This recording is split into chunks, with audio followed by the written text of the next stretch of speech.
Here now you can see there is one table is given. In one side, left hand side, you can see there are common names. Right side, you can see the scientific names. First one is human, Homo sapiens, lion, Panthera leo, dog, Canis familiaris, onion, Allium cepa, wheat, Triticum aestivum, brinjal, Salarum meloncina, Rosa indica, Pichian, Columba, Vivian. So these are the scientific names. So left side we learned just now, they are given binomial nomenclature. It means wherever you go in the world, the name will be scientific name, it will be same. Here you can see first name is genus name, second name is species name. The genus name, it starts with capital letters, species name starts with small letters. Clear?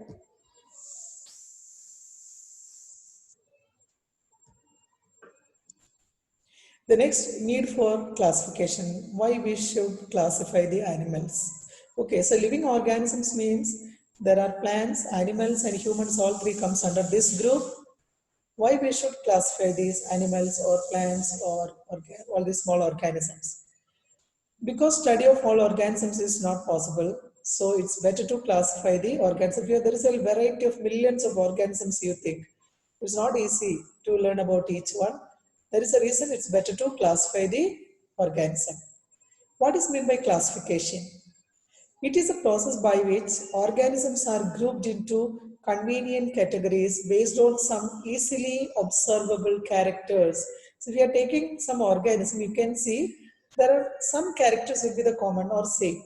Based on that, we are making into the groups. If in the case of plant, we can tell them in the smaller classes you learn, we are making into herbs, shrubs, trees, climbers, creepers.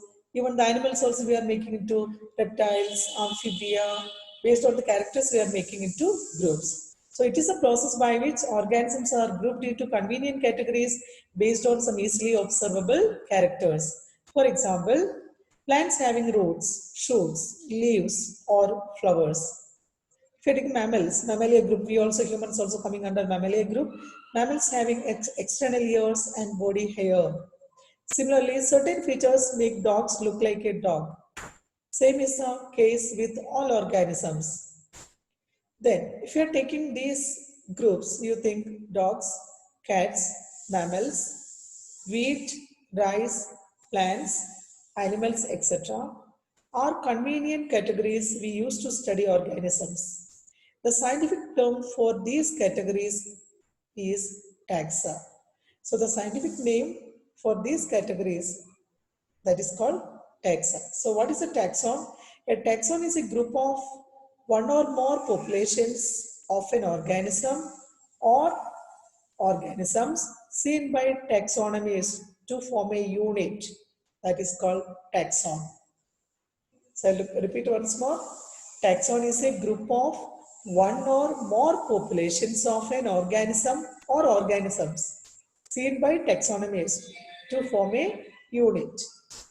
The organisms within a taxonomic unit share certain common characteristics. So if you are taking organisms in one taxonomy or a taxon, they share certain common characteristics.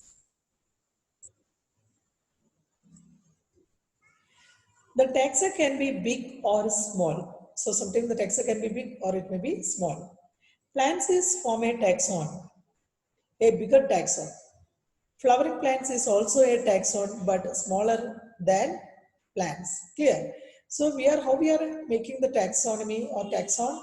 Taxa can be, it may be big or small. Plants is form a taxon. Plants is one taxon. A bigger taxon it is. Flowering plants is also a taxon but smaller than plants. If you're taking the plants, you think there are so many different variety of plants. There are herbs, shrubs, trees, creepers, climbers, flowering plants, non-flowering plants. All together we can call one taxon, plants. But you take one group, flowering plant. If you're taking this flowering plant, compared to if you're taking with other group, which is other group which include all the plants. If you're comparing with that one, flowering plants, it is little smaller one. So flowering plants is a taxon but smaller than plants. Similarly, animals is a bigger taxon. If you're taking second group, animals, it's a bigger taxa. Mammals, if you're taking one group, mammals, mammalia group. Mammals smaller and cows even smaller. If you're taking mammals, mammalia group, we humans, all many animals coming under mammalia group. The animal which give birth to young ones and feed them with milk. They are known as mammalia group. So mammalia is compared to smaller than animal group. Again, if you're taking cow, if you're taking only the cows group, that is smaller than mammalia group. And cows even smaller. They represent taxa, different levels.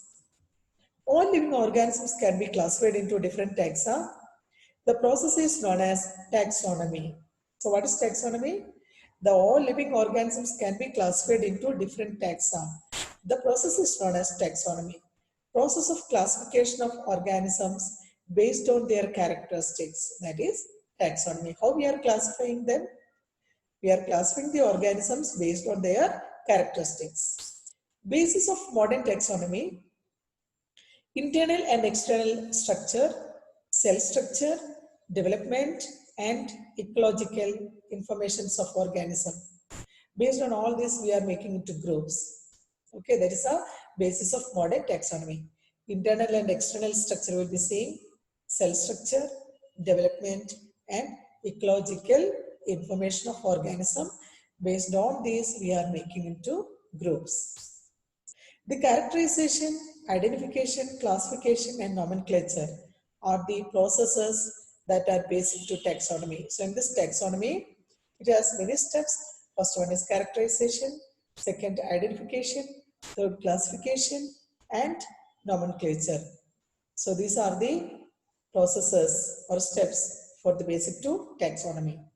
In modern times, relationships between organisms are also studied in addition to their diversity and individual studies.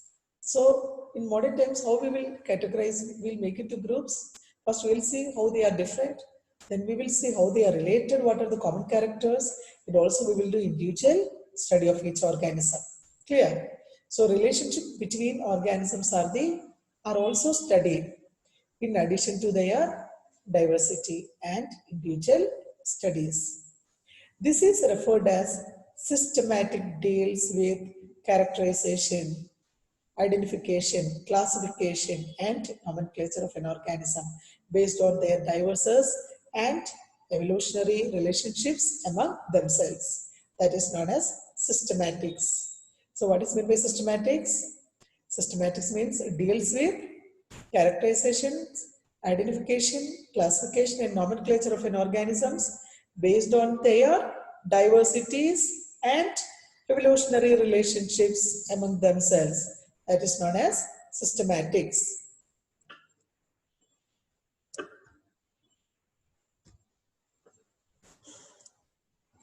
Taxonomic categories. Classification is not done in a single step, and organisms are classified among taxa at different levels. So it's not doing in one step. These organisms are classified among taxa at different levels. The same organism, example dog, belongs to taxon animals as well as taxon mammals and to several other taxas also. If you're taking one animal, example dog, it belongs to taxon animal as well as taxon mammals. It is a mammalia also and to several others taxa also. The organisms are actually classified in a hierarchy of taxa, rank or category, a unit in itself. Hierarchy of taxa, based on that we are going to classify. Studies have led to the development of several taxonomy categories, that is kingdom, the next phylum or division for plants, class, order, family, genus, and species. And these taxa are arranged hierarchically. Okay. So if you're taking any animal, they are arranged in hierarchy. They have how it is. The last one it will be if you are going from the top to bottom. What is the order? They are arranged in first kingdom will come, the next phylum or division for plants, then class, then order, then family, then genus and species. That is a hierarchical order.